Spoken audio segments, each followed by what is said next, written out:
Brittany Hazelton, and this is ArkLaTex Artistry, where we explore the arts in our area. Today, we're going to be talking about exploring an in-depth look at Shreveport artist Abraham Fashho, who creates stunning comic book-like art that pops out of the page, almost comes to life, extremely detailed pen and ink work. His work, it's inspired by cartoons and animation from all over the world, especially one of his biggest influences is the animator, the creator of Tom and Jerry. Now, before we get started on his interview, we're gonna take a look at his Instagram page. So let's go ahead and look at that. All right. So on Instagram, Abraham's, he goes by King Burger. It's KingBrrGrr. Now, as you can see from his work, it's all pen and ink. He uses micron pens. He creates these fantastical characters, and he'll draw on anything, including tissue paper. Whatever he can get his hands on when he has an idea, he'll draw on it. You can see the extreme detail. His work is focused on the line. Especially, the intricate detail in the line work. He uses the line to create action, to create energy in his work. Now, his show, he currently is actually part of the Process show that opened yesterday at Art Space, alongside other well-known people like William Joyce, the Academy award-winning artist and illustrator. So here we can see like his inspirations very much in anime and in other like cartoons and other figures like that. So, all right. So definitely check out his Instagram to see more of his stuff. So we're gonna go ahead and get started to see his documentary. His work is phenomenal, and he has a lot of good advice for artists, and I hope you enjoy hearing about his inspirations and seeing a magnificent amount of his work just from a single sketchbook that he brought with him alongside a piece that he had in the show Critical Mass of this year, where he was an honorable mention among a lot of other great artists. All right, enjoy.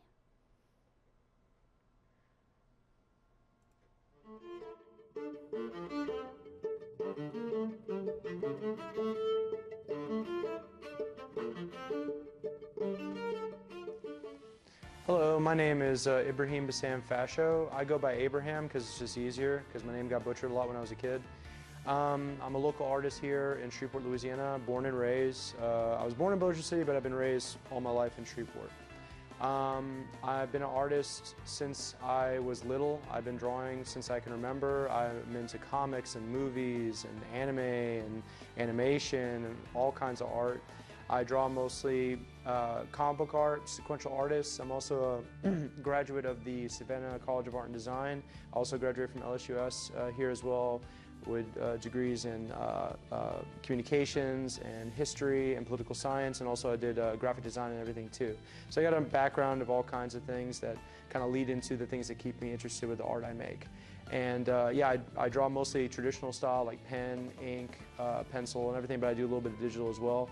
And I'm also on Instagram, and my Instagram is @KingBrrGrr, KingBrrGrr. And you'll find me on there, and I have all my artwork and live videos and everything on there if you want to check out some of the stuff I do. So what type of artist would you describe yourself as, and what mediums do you work with the most in your work? Artist I would describe myself as I would say I'm more traditional artist. I do use digital. I use Procreate, I use Photoshop, I use Clip Studio Paint as well. But I tend to go back to my bread and butter, which is mostly pen and ink, pencil, brushes, colors, markers and such. And it's not like it's a dying art or anything, it's just that that's what I'm very comfortable with. That's what I grew up with, that's what I use a lot in school and everything. I'm trying to get more comfortable with using digital, and most of the media that I use like Micron pens, Faber-Castell pens, technical pens. I use brushes for inking. I use mechanical pencils, number 2 pencils, anything that's a pencil I can draw with it. Any kind of piece of paper I draw on it. Anything that I can draw on, I do that. But mostly traditional mediums and such. And the main thing that like goes into that type of medium is like I can express and make different types of pieces of art that to me I can take my time on it, and the thing is also there's a finality to if I make any mistakes and such. So there's like a more of a disciplined understanding of like you have to do it correctly the first time or else it's going to mess up and you got to start all over again. But with digital you can just keep going back and edit and delete and such, and it feels like you got that nice little security back there. But I like that kind of like dangerous moment. It's like, oh, I made the wrong mark, I messed up here, I messed up there. But they're like Bob Ross says, happy mistakes. So those having mistakes kind of lead into something even more beautiful. So I enjoy that process more. Digital is great, but traditional just makes it feel like this is like a one in a million kind of thing. It's not nothing quite like having your hands on something. Yes, it's a material. It's the same thing with books. I'm a very big advocate for physical media. I love movies. I love owning the movie, buying a DVD, buying a VHS, buying a Blu-ray of something. And I feel that that's very much disappearing now because a lot of streaming services want you to stream more rather than going out. You can't even go buy movies at Best Buy anymore. You can buy some at Target. Walmart's got a ton of them too, but sooner or later that stuff's going to go away. And even though that you have this resurgence of vinyl coming out, it's never disappeared.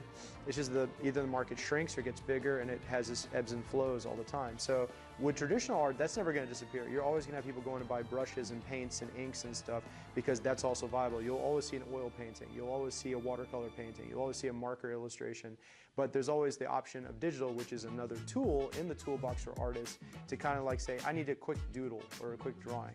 Even for me, I use my phone. I'll take pictures of my art in progress, and I'll use some of the editing tools on my phone to see what colors I can add, which helps because I'll have it in my mind, but then if I see it on the screen, it's like, okay, that's how that color would look. Okay, cool, I can use that. So I definitely use digital to help with my traditional, and it goes both ways. So I find that when there's a melding of both, it just keeps everything a lot more genuine than it does with, just strictly saying like let somebody else take the reins and let a program take the reins rather than you feel kind of trepidatious, like I don't want to step on that block, kind of like an Indiana Jones movie. It's like don't step there, there's a booby trap kind of thing. It's like get your hands dirty, and if you get your hands dirty and you messed up, start all over again, because now you learn something from that process and it will help you appreciate the finished product in the end. When did drawing begin for you? It began for me when I was very, very young. I can't remember the age, but I was a very young kid, and we used to watch like cartoons, the Saturday morning cartoons and such, and I would just take a piece of paper or something and put it up on the TV and try to draw like Scooby-Doo or draw like, Thundercats and everything. My mom always said, like, she said, well, they're moving, you can't get the full picture, but I didn't care because my drawings were just like, I'm a kid. But I've always been just wanting to express myself creatively. I have a passion for it, and it's never stopped. I've always examined things closely, like I'll get impressed by like a blade of grass or like a detail on a door or texture and stuff. And it's like that Leonardo da Vinci rule where he'd take his students out and he'd make them look at a brick wall and he'd tell them like, can you see something in the bricks? Can you see a face in the bricks? Can you see like a landscape in the bricks? And you'd examine the things that give you a picture, because a circle can turn into a square or some other things like that. And that's basically how it was for me as a kid. I didn't understand it until I got older, and it's like, no, this is what it is. And then my brain developed even more towards that kind of understanding of like, oh, so this is what perspective is, and this is what composition is, and this is what illustrative narrative is and stuff. So when I was a very young kid, I was just always like looking at art, comic books and movies and animation. I'd watch movies over and over again. Like I wouldn't get tired of them. Even now, like I'm the same way. Like I can always watch a movie, any of the anime movies I have, like over and over again, and I never get tired of them because they have that feeling in me, like I can appreciate the art that was behind it. So when I was a kid, couldn't explain it, but when I got older, that I understood that well-seated passion that I had for it. So being a young kid, you know, you're free. You can just do all that kind of stuff. And my parents, they did encourage it, but at the same time, they wanted me to, you know, like when I was in school, I wouldn't do any of the homework. I would just draw all the time. I was big into Ninja Turtles, still am. And that was like my first thing that just made my brain explode. These toys came out, and then the comics. I didn't even know there was a comic until later by Eastman and Laird, and I was like, what, there's a comic? And then I was just drawing them all the time. So my brain was always creative. I have uncles and aunts who work as civil engineers and like architects and machinists and stuff, so they're always like being creative. They're always drawing and creating things. So it's just in the blood. And I'm blessed that I have that ability to actually like examine things and look at things and just get different ideas from them. You know, somebody might see like an apple pie on a table. It's like, I don't see an apple pie. I see like a dangerous weapon from a 1980s movie that if it gets flung at you, you'll have a sweet death with the apples and stuff, but you'll go down pretty fast. But that's my imagination. It's always vivid. It's always active. So it started as a kid and it's still going on. I keep that as, I'm trying to hold on to as much as I can, because when you get older, you lose that kind of like childhood innocence of like just looking at something and just appreciating it for what it is in a sense. It disappears as you get older because that seriousness of life comes in. And the seriousness of like, hey, you have to make money off of this, or hey, do you want a career? What do you want to do with this? I still want to retain that freedom of just, I want to create something. I don't want to think about how much it's going to cost him. I just want to make it. And if it comes out great, awesome, I made a piece of art.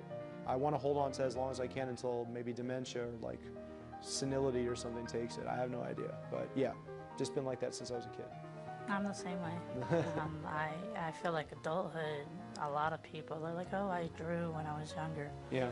But then, you know, I grew up and it's like, you didn't have to stop drawing, but you let it go. Yeah. You know, you never know what kind of talents people would have been if they didn't have Tons. the pressures of adulthood. Yes. Yes. There's always, the well is always open. You can always draw water from it, but sooner or later the well will run dry.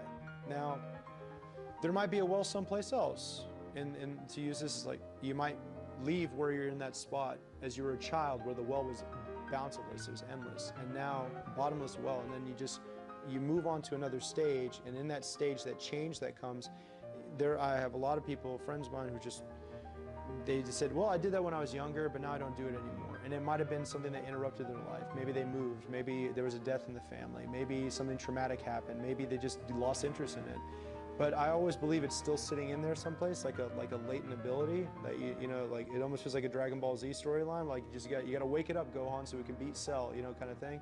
So like, it's the expression like, don't hold back, and it may seem kind of indulgent, but yeah, I feel it is, because if you can express yourself through an art form, music, cooking, what is it, describing like a travel or something like that, creative writing, all that kind of stuff, that kind of expressive well, I believe, always exists. You just got to tap back into it. And now, because you've matured, you might have an even deeper understanding of like what that means to you.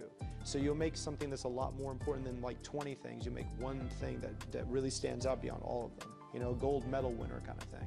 So. What influences helped in shaping your style of work?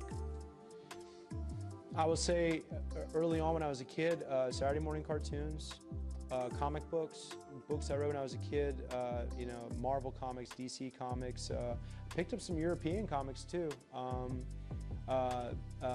When I was in middle school, I picked up, a friend of mine gave me a copy of Uncanny X-Men by Jim Lee, and I was just hooked. I loved his artwork and his style, and he had this kind of sketchy style with like where he'd use like, you know, his anatomy studies were great, and they were great for the comics at the time too, because him and Todd McFarlane did Spawn, and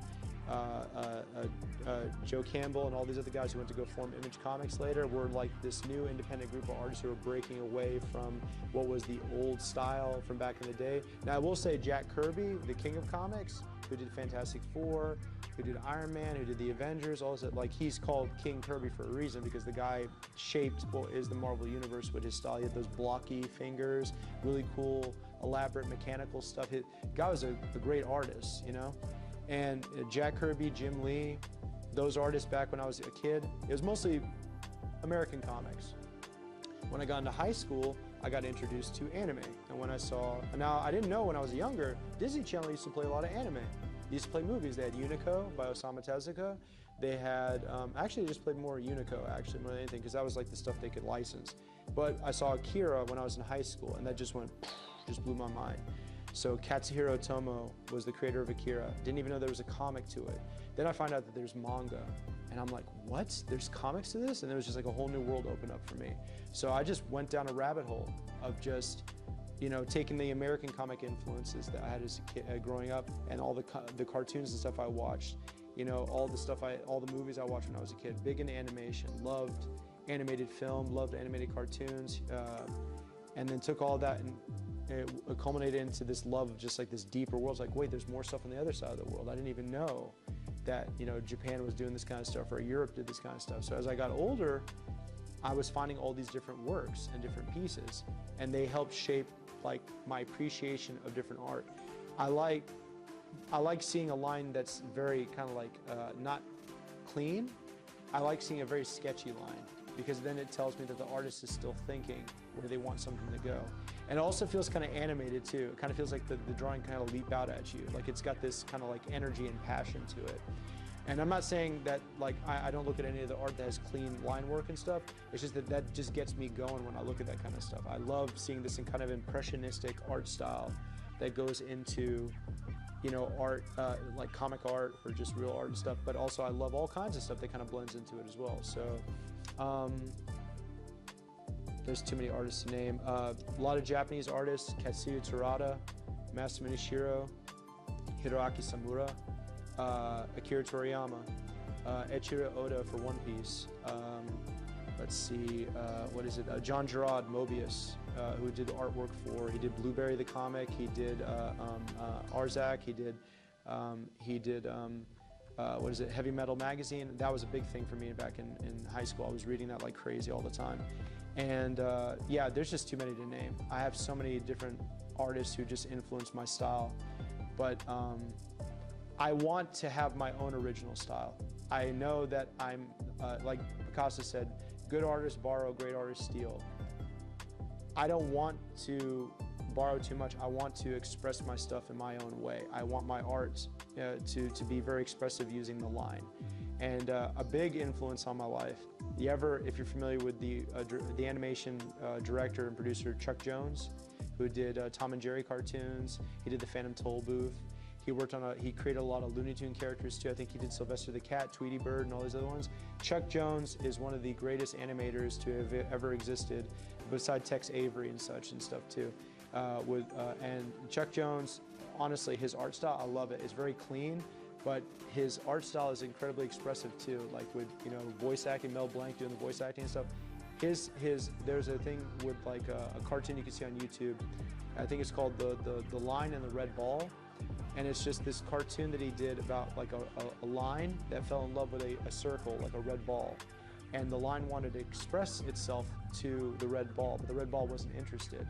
And it fell in love with a squiggly line. And then the squiggly line took the red ball, and they all did wild kind of stuff. It's very, you know, and the straight line tried to decide, like, how can I change myself in order to express my passion to the red ball? And that's where I understood that lines can be anything. Strange perspectives, you can do 3D, you can do all kinds of stuff, and he does that in the cartoon. And then the red ball comes back and the line shows like, look, I could do all this expressive stuff and everything. And the red ball's very, just like, wow, that's amazing. And then she asked the squiggly line if I could do it, the squiggly line couldn't do it because it's just a squiggly line. So when I was a kid and I saw that, I was thinking, wait, you can do all that kind of stuff with a line. So why am I holding myself back? So I would just now start expressing my line the way I wanted to, and my art got more free. And it felt a lot more interesting to me to do that. So since a young age, I've just been so interested to see how artists describe the line and describe artwork. And it was with American comics from the 50s and 60s and 70s and 80s to Japanese comics from the 80s, the 70s too, and the 90s and so on, and anime and cartoons, and it's still going to this day. Like movies, I'm a huge lover of film. And movies have just left a huge impression on how I create and everything too.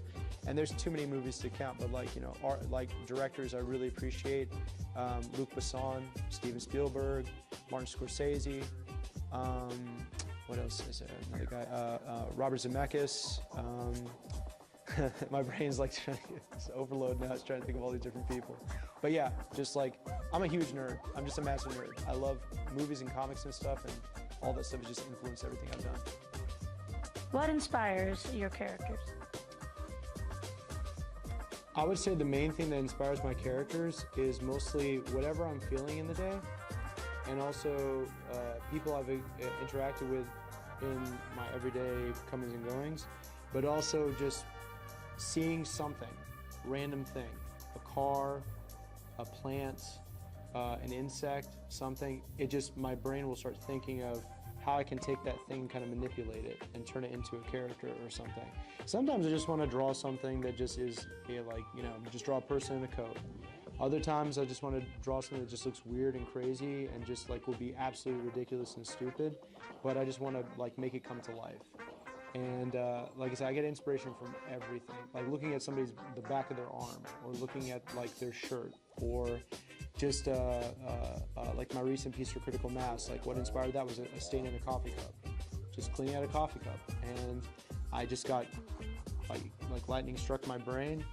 And to quote Dustin Hoffman from Hook, it's like lightning has just struck my brain. It's like that must hurt. I'm like, and then I just go to my table and I just doodled it out really quick on some Post-its, and then I just had what I needed for my inspiration. Then 4 days later, I have a giant 30 by 40 piece. So it can come from anything. Like being in this room right now too, I'm getting inspiration just looking at the chair, looking at the pattern on your shirt, looking at that on the wall, looking at all kinds of stuff. Even the plant outside the door, I'm looking at that too, and just thinking about like, a type of umbrella or a type of, weapon or something. So it comes from lots of things. And also like when people do prompts, like they give me a word or something, and my brain starts thinking about all kinds of stuff. Like I think about how can I turn that word into a physical thing. And I'm reminded of that scene from Dexter's Laboratory where he made a spray where someone's talking and it solidifies their words and the words fall on their head.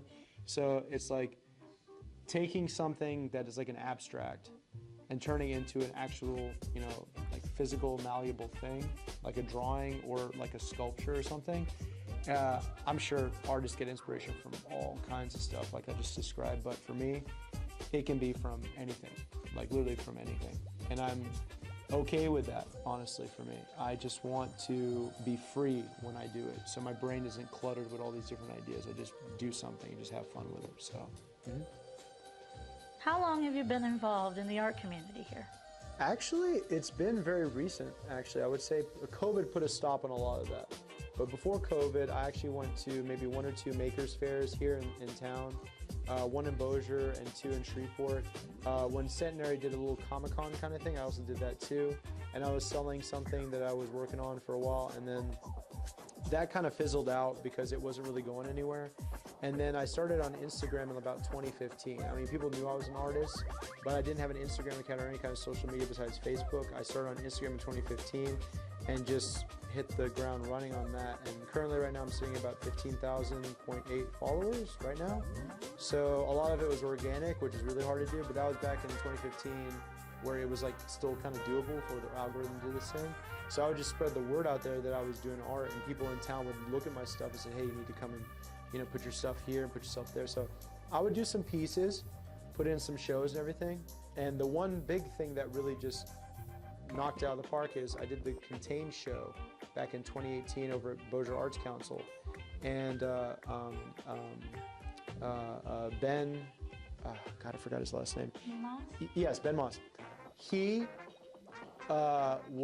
came in, they were putting my artwork out because I was going to New York the next day to go to a Kim Jung-gi, which is a Korean, he's also one of my major influences too, Kim Jung-gi. God bless his soul, he passed away recently. And Kentaro Miura as well for Berserk. God bless their souls. I was going to a workshop in New York to go see him. And I got to meet him, which is one of the greatest influences in my life. But I went to go to New York and I left my work at the Bossier Arts Council. They told me my work was the first one that sold immediately. Because he came in, he was organizing everything, and he goes, I want that one.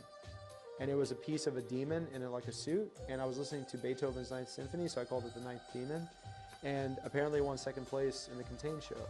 So when I saw my work on the wall, I got to the show late because I got back from New York, and I went there and I was on cloud 9 because I got to meet one of my favorite artists, and I had a good time over there, like looking at everything, looking at all the art.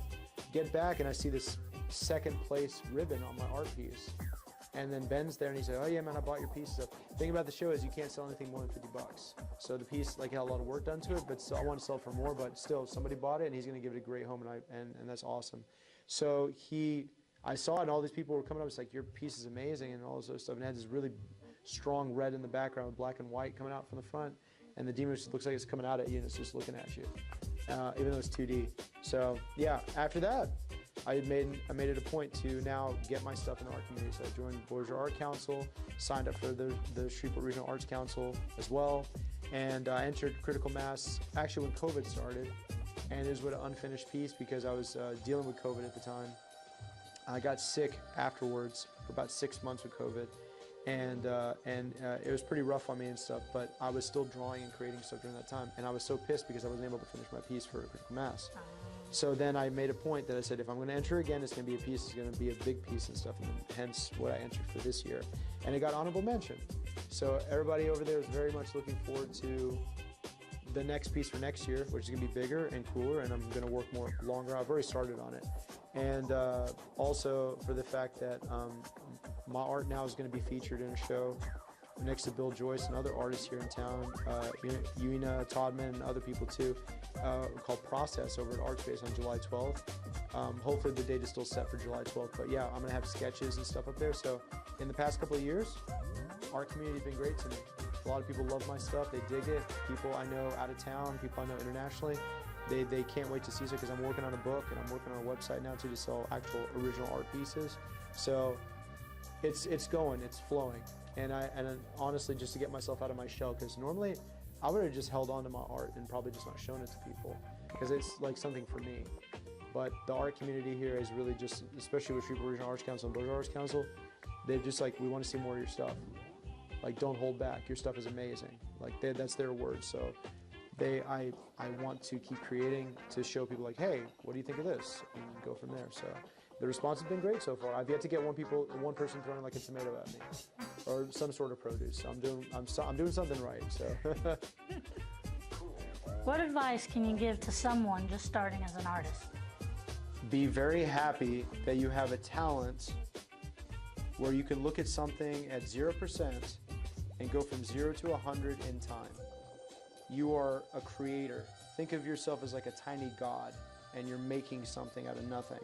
Whether you sculpt, whether you paint, whether you cook, whether you do something, you're starting at 0 and you're making something. And that's how I start with all this stuff. I can look at like a blank sheet and then try to imagine how it can turn into something like that.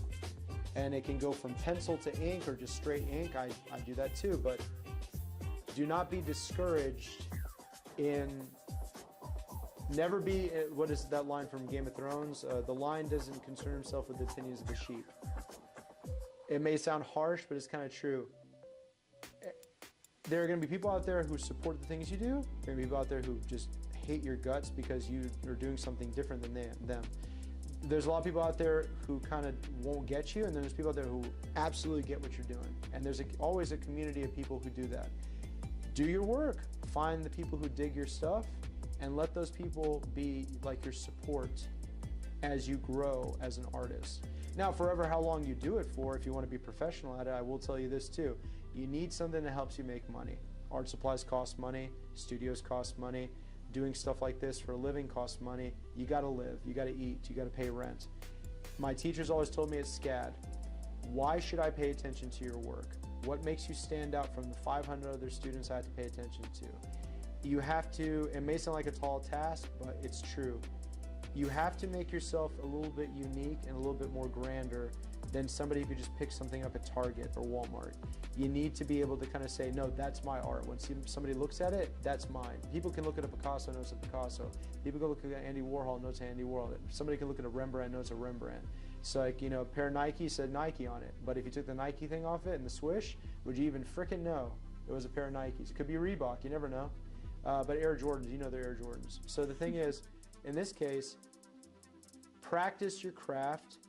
Learn as much as you can. There's so many things out there where you can learn for free. There's YouTube, there's the library, there's books you can rent, there's tons of material where you can find stuff for free. You live in an age now where I didn't have that stuff when I was growing up. We didn't have the internet when I was like 6 or 7.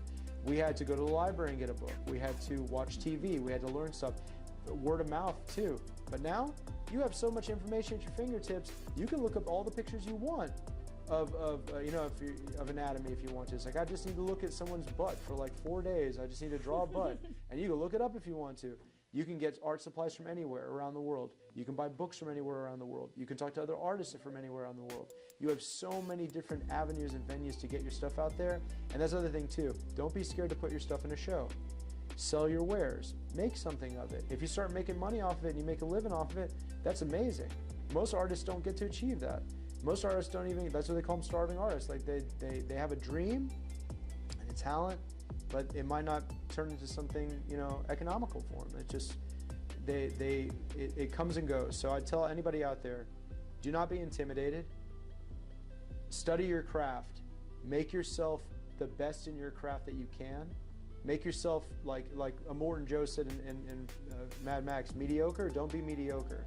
Be something unto yourself where you feel that your work is exemplary and amazing and fun. That's the other thing too. Make your work fun. Be passionate with your stuff. People can feel what you're putting through in your art. They can sense from it. And if they don't get anything from it, they won't really care much about it. If you don't care about the stuff you make, nobody's going to care about the stuff you make. It's like how they say, if you love yourself, you can't love somebody if you can't love yourself. It's the same thing. You're born you, you die you. So make yourself unique, make yourself stand out, and make yourself remembered. Leave a legacy of what you make, because you don't want to Google search and come up with your name and say, there's a lot of DWIs here. I don't want to look at this person. It's like, make yourself unique and just have fun with the stuff you make, and then go from there. That's the best advice I can give.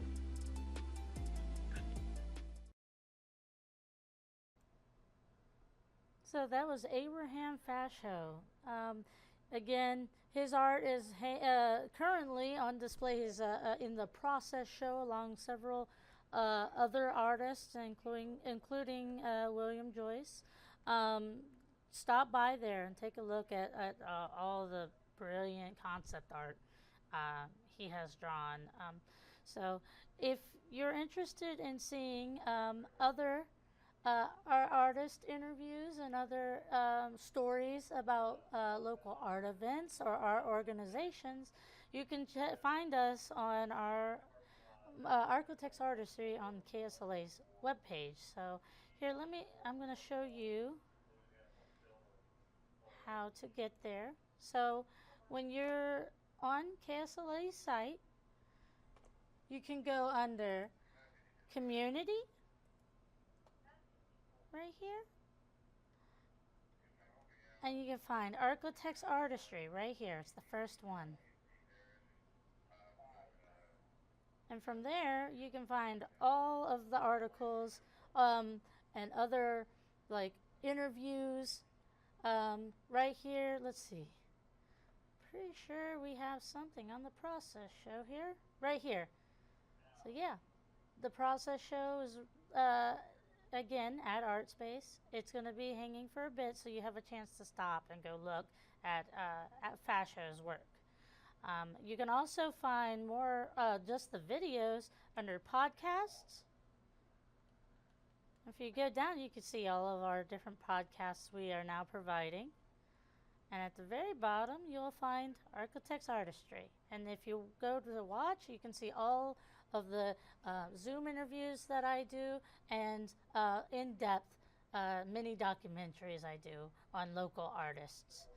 If you are a local artist and you're interested in being featured, you can contact me at Brittany, BRITTNEY, period, Hazelton, HAZELTON, at KSLA.com, and reach out to me. Send me a few pictures of your work.